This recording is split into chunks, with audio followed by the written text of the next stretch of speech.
If you're a pilot with United Airlines, you're aware that you're funding an account that is known to most pilots best as the Veba. Do you know where your money is? How is it invested? Can you invest it? How do you access your funds? Good morning, my name is Paul Carroll. I'm the CEO and founder of Efficient Wealth Management, a boutique wealth management practice here in the Woodlands, Texas.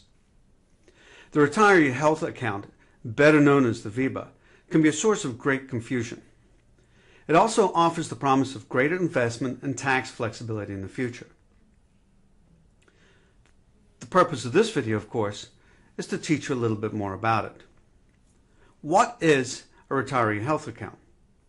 A retiree health account is funded by employer money for the purposes of paying out-of-pocket healthcare expenses and premiums. What exactly is a Veba?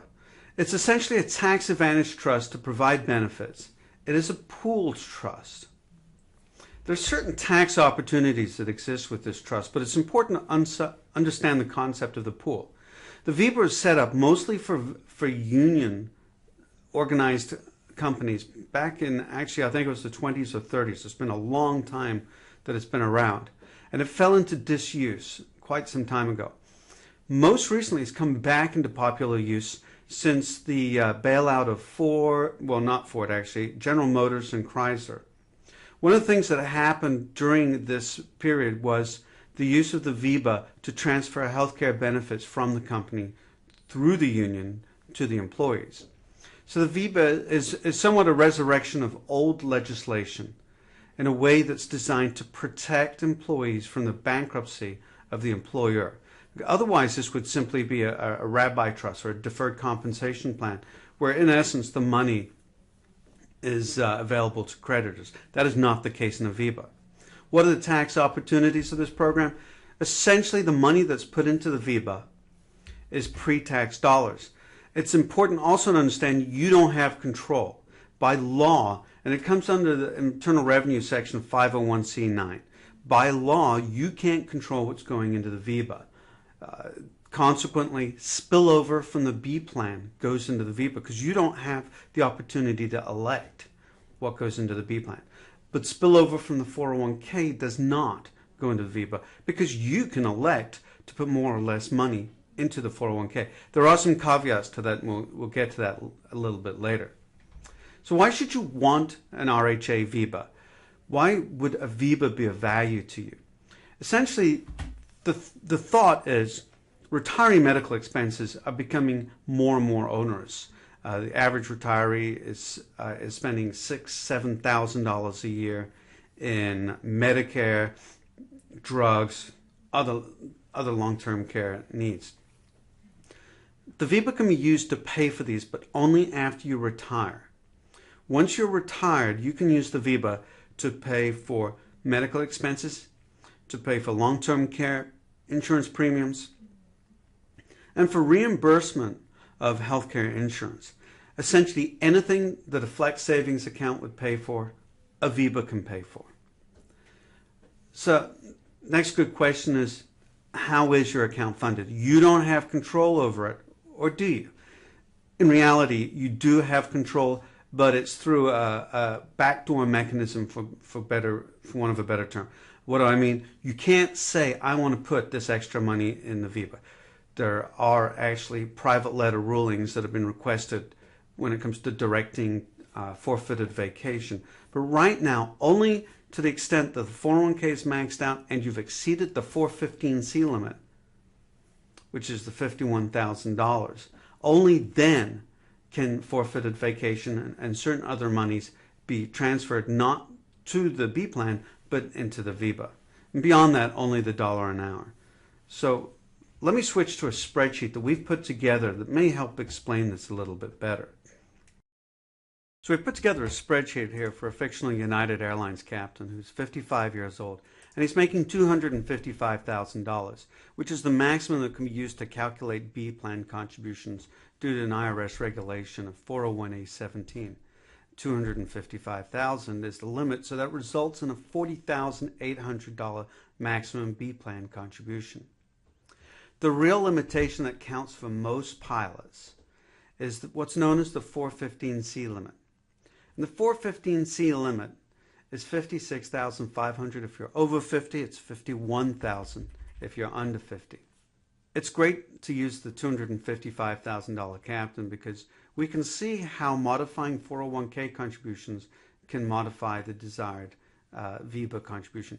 Typically, the flexibility is plus or minus $7,300. If you're making $255 or less, that's it. $7,300, caveat being spillover from forfeited vacation if you've hit the 415C limit.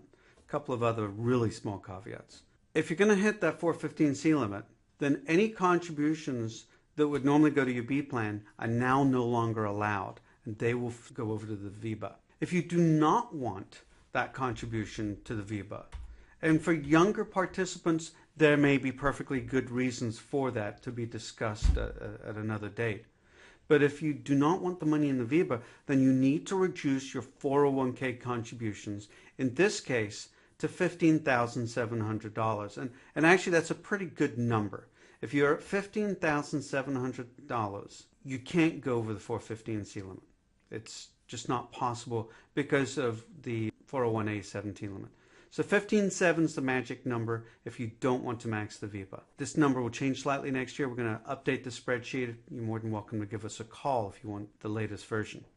In this captain's case, if he's making $255 and he doesn't want to put the extra money in the VEBA, 6% 401k contribution rate. If the captain's making $200,000, you can see that he can put 12%. And the reason he can max his 401k is because the B plan plus the 401k still doesn't go past the 415C limit. You get into this sort of Netherlands area at about $220,000. At 220, let's see here, 210, 1, 2, 3. 210 actually is about where you can start manipulating this so that more spillover goes into the VEBA. If you're making less than $210,000, you're not going to get excess dollars in there. 210 to 255 or greater, you're going to have spillover. If you go over 255, you can't help it. You have no control. But between 210 $255,000, as you can see from our little spreadsheet here, you have control plus or minus $7,300 of the money going into the VEBA. Hopefully this little demonstration sort of explains why you can manipulate it and that only employer contributions, be it to the 401k in excess of your 415C limit or directly to the B plan, can be contributed to the VEBA. So we've gone through the spreadsheet, and as you can see, there's a lot of moving parts.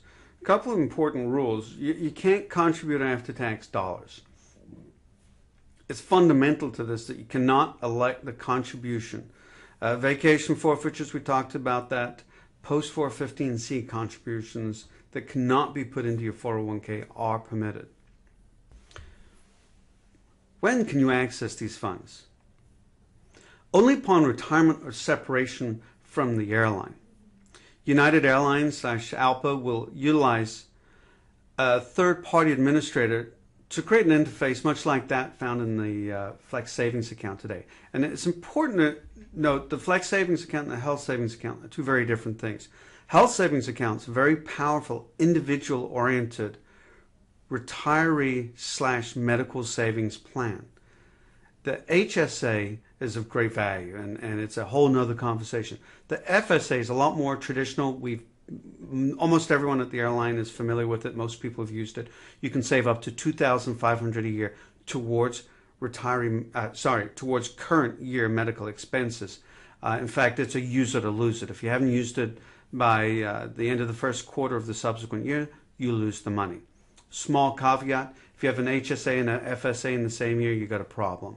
So if you've switched from using an FSA in 2013, you're going to be using a health savings account 2014. You need to use those 2013 benefits before the end of the year because the IRS does not allow you to overlap. There are caveats, methods, whatever.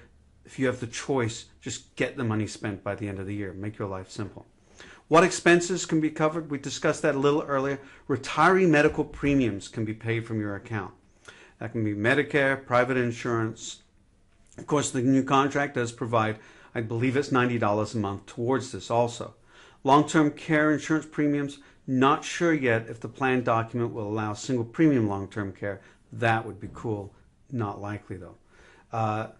Talked about the flex savings account. Anything that a flex savings account could pay for, the Veba can pay for. And finally, can your estate inherit the account if you die? Again, we get back to the concept of a pooled trust. This is not your money.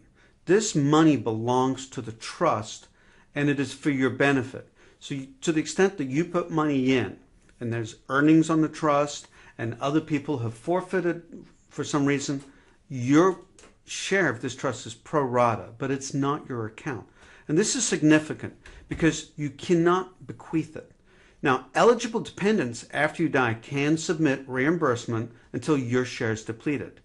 But if there's no surviving qualified dependent, then the account balance is going to be forfeited to the remaining plan participants. What or who is an eligible dependent? Your spouse, disabled children, children 26 or younger. Right now, the Defense of Marriage Act is a bit of an issue, so if there's a non-traditional couple, it's not established that that non-traditional partner would be able to submit claims yet. Can the company access the Veba? One of the leading benefits of the Veba is it is protected from the creditors of the company in bankruptcy. In essence, it's like I said earlier, it's somewhat like what we would call a rabbi trust. You've set up a separate trust for this deferred compensation, which in this case is given special congressional protection because it is exclusively for the use of retiring medical. So how can you learn more about this? There's only so much I can present in a 5-minute video, but there is a plan document. It's not yet released, to the consternation of a number of people, but it's expected extremely soon. ALPA has some pretty sharp people. They have some great resources for you. Or you can call our office at 281-528-1200 and ask for me, Paul Carroll. Now, if you want more information, also we will be discussing this and other topics of importance in our upcoming webinar, Successful Retirement Choices. Now, this valuable webinar will address a number of great topics. The United Airlines retiree options and benefits. Does the lump sum option always make sense? Retiree medical options and selection. Where your Veba fits into your plan. Disbursement strategies. How to draw down the assets in retirement. And key concerns of pilots that are from interviews and surveys conducted by our firm, Efficient Wealth Management. And finally, a wealth management process that works. Registrants for this iPhone, iPad, and Droid-friendly presentation will receive a free copy of our valuable white paper containing proprietary airline-specific research pertaining to people like yourself approaching retirement. The webinar is on Wednesday, January 22nd at 10:30 a.m. Central Standard Time, and you'll have an opportunity to present your specific questions. If you can't attend, it will be recorded for subsequent playback. For more information on the webinar, please click on the link below. Call our office, 281-528-1200. I wish you the best of investing success.